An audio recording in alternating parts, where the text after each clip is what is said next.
ఆత్మీయ సమ్మేళనానికి విచ్చేసిన గౌరవ నిజామాబాద్ పార్లమెంట్ కాంగ్రెస్ అభ్యర్థి గౌరవనీయులు కార్యదర్శి భీమారెడ్డి గారికి వేదిక నలంగాల్సిందిగా కోరుచున్నాం. దేశీయ పట్టణ గౌరవాధ్యక్షుడు నెరవేటి సురేష్ గారు కూడా వేదిక నలంగాల్సిందిగా కోరుచున్నాం. అలాగే జగిత్యాల పట్టణ కోశాధికారి తిరిగి పురుషోత్తం గారిని వేదిక నడపాల్సిందిగా కోరుతున్నాం. సభ్యులందరూ కోరుతున్నాం.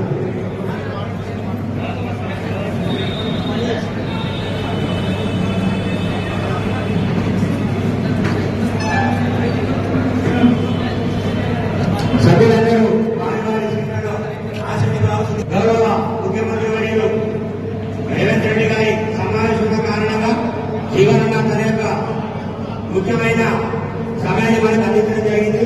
సభ కేవలం 5 నిమిషాలు మాత్రమే ఉంటుంది కాబట్టి అందరూ సహకరించవలసిందిగా కోరుతారు.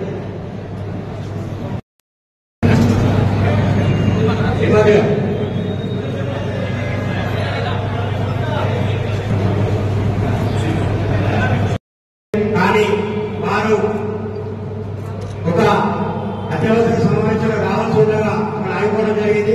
వారి యొక్క సలహా సూచన మేరకు ఈరోజు గౌరవనీయులు నిజామాబాద్ కాంగ్రెస్ అభ్యర్థి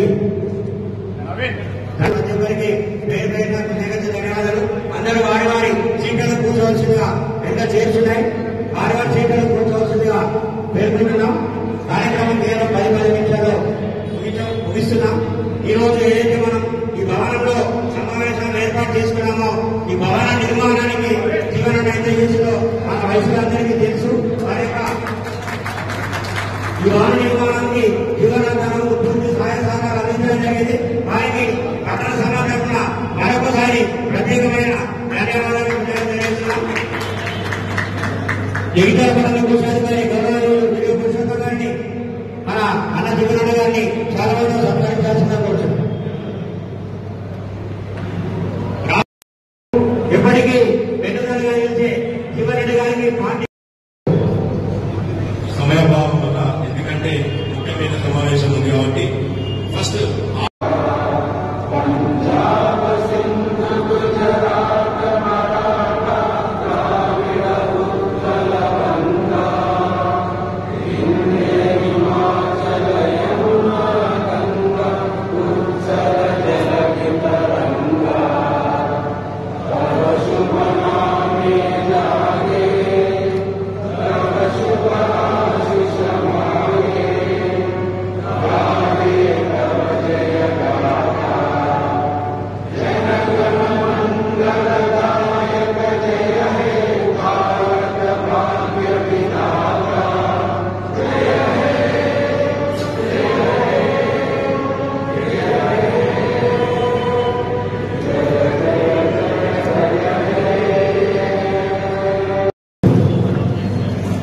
ఈ ఆత్మీయ సమ్మేళనానికి విచ్చేసిన ప్రతి ఒక్కరికి పేరు పేరున ప్రత్యేకమైన ధన్యవాదాలు, కృతజ్ఞతలు తెలియజేస్తున్నాం.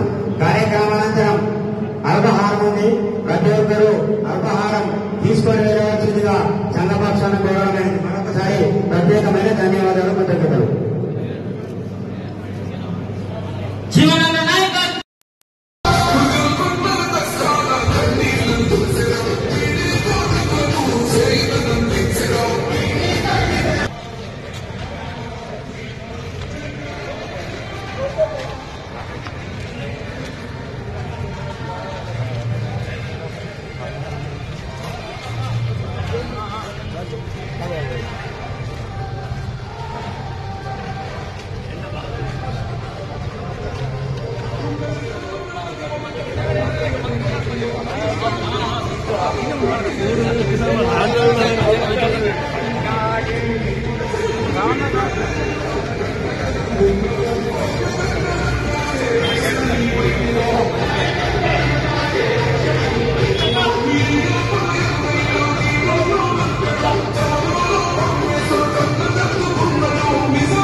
ఏది లాభం అందరు సైడ్ అయిపోయింది.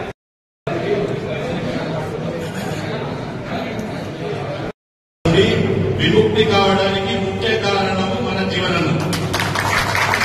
రాష్ట్ర చరిత్రలోనే ఈ జీవో అనేది ఒక ప్రత్యేకత సంతరించుకుంది. గతంలో కానీ భవిష్యత్తులో కూడా ఇలాంటి జీవో వెలువడే అవకాశం లేకుండా మరి గౌరవ రాజశేఖర రెడ్డి గారి చొరవతోటి, మరి ఆలోచనతో, జీవన్ రెడ్డి గారి ఆలోచనతో మనకు వచ్చింది. ఇంత పెద్ద భవనం మనం ఇక్కడ నిర్మించుకున్నాం. రెండవది, ఆర్యవైశ్య కార్పొరేషన్ ప్రస్తుత ముఖ్యమంత్రి రేవంత్ రెడ్డి గారు ఏర్పాటు చేయడము రెండవ ఆహ్వానజనక విషయం. మూడవ విషయము, స్థానికులు మరి మనందరికీ పూర్తి స్థాయిలో కూడా వెన్నుదన్నుగా గత 40 సంవత్సరాల నుంచి ఉన్నటువంటి మహోన్నతమైన నాయకులు జీవన్ రెడ్డి గారు కాబట్టి మనమందరం ముక్తగడ్డంతో జీవన్ రెడ్డి గారికి సహకారం చేయడం జరుగుతుంది. మరి ఈ కార్యక్రమాలందరం కూడా జీవనన్న మాట్లాడిన తర్వాత అందరం కూడా కలిసి అల్పాహారం చేసి మనం అందరం కూడా గురుట్ల సమావేశానికి కూడా వెళ్ళవలసి ఉంది. కాబట్టి మరి ఎవరిని కూడా ఇక్కడ మాట్లాడేందుకు అవకాశం, అందరూ కూడా మాట్లాడేందుకు సిద్ధంగా ఉన్నారు. సంఘీభావం చెప్పేందుకు సిద్ధంగా ఉన్నారు. ఈ ప్రాంగణం వచ్చినట్టునే వాళ్ళు సంఘీభావం చెప్పినట్టు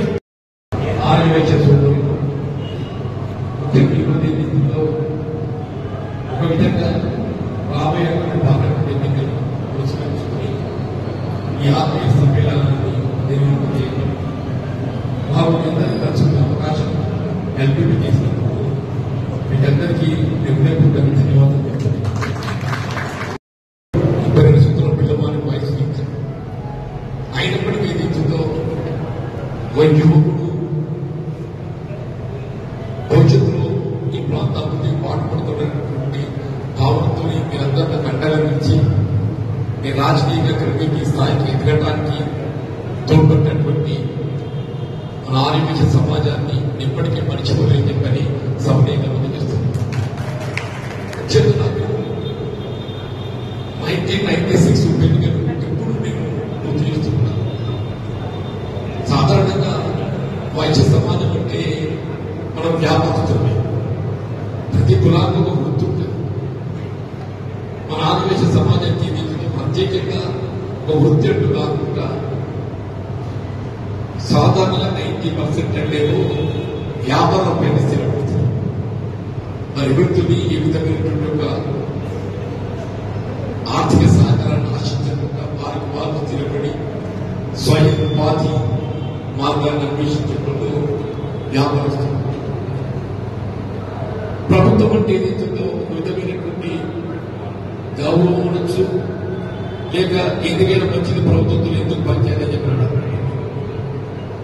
కానీ 1996 అప్పుడు రాష్ట్రంలో తెలుగుదేశం ప్రభుత్వం అధికారం ఉండగా తెలుగుదేశం ప్రపంచం 94 ఎన్నికల్లో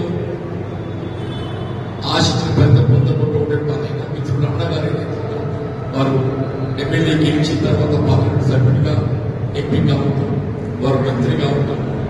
వారి స్థానం ఉపఎన్నిక నుంచి ఆ స్థానం ఉపఎన్నిక నుంచి ఉపఎన్నిక కావడానికి కారణం అన్నగారి రాజకీయ ఎదుగుదలని చెప్పారు. ఆ వచ్చిన 96 ఉపఎన్నిక కాంగ్రెస్ పార్టీకి మళ్ళీ నేను భావించడం ఇప్పుడు తెలిసినా కానీ కేవలం ఒక ప్రతిపక్ష పార్టీ శాసనసభ సభ్యునికి మాత్రమే పరిమితమైంది. అతను ఏ విధమైనటువంటి ఒక అధికార పార్టీ ప్రభుత్వం అనేటువంటి భావం లేకుండా కేవలం వ్యక్తిగతంగా నాపై ఉండే అభిమానంతో చెప్పంటాడు. నా జీవితంలో మర్చిపోలేదు 1996 ఉంటుంది కదా. కేవలం నాపై ఉండే వ్యక్తిగత అభిమానంతో మరి అన్నాడు నా ఎన్నికల తీర్పుకి ఏదైతుందో యావత్ ఆర్యవైశ్య సమాజం అని చెప్పి యావత్ ఆర్యవైశ్య సమాజం రాజకీయాలకు అతీతంగా ఎప్పటికీ గుర్తు చేస్తుందని పెద్దలు గౌరవం చెయ్యమన్నా కొద్దిగా అనారోగ్యం రైట్ కన్నీరు పట్టుకొని ఏదైతుందో టవర్ కాడికి వెళ్ళి మొత్తం చెందా చేస్తా అదంతా కూడా తిరుగుతా నా కిషన్లో అందరూ అధికంగా పనిచేసినారు. ప్రభుత్వం ఒక పార్టీ అధికార పార్టీ, నేను ప్రతిపక్ష పార్టీ సభ్యుడు. సాధారణ కొద్దిగా చెరుపు ఉంటుంది అధికార పార్టీతో మాకెందుకు టచ్చిందో పోయిందో, మేము ఓటు మాత్రం వేస్తూ అభిమానం ఉంటే మేము రోడ్డు మీద వెళ్తున్నాం అని చెప్పాలనుకుంటాం. కానీ ఏ మాత్రం కూడా విరమలు ఉంటుంది చెప్పండి. మీ అభిమానం నేను నా జీవితకాలం తర్వాత కాలంలో నాకు అవకాశం ఏం చేసిన అనేది ప్రధానం కాదు. నేను మిత్రుడు మాట్లాడుతూ ఏం చేసిన చెప్పంటున్నాను. సౌట్ ఆఫ్ మై రెస్పాన్సిబిలిటీ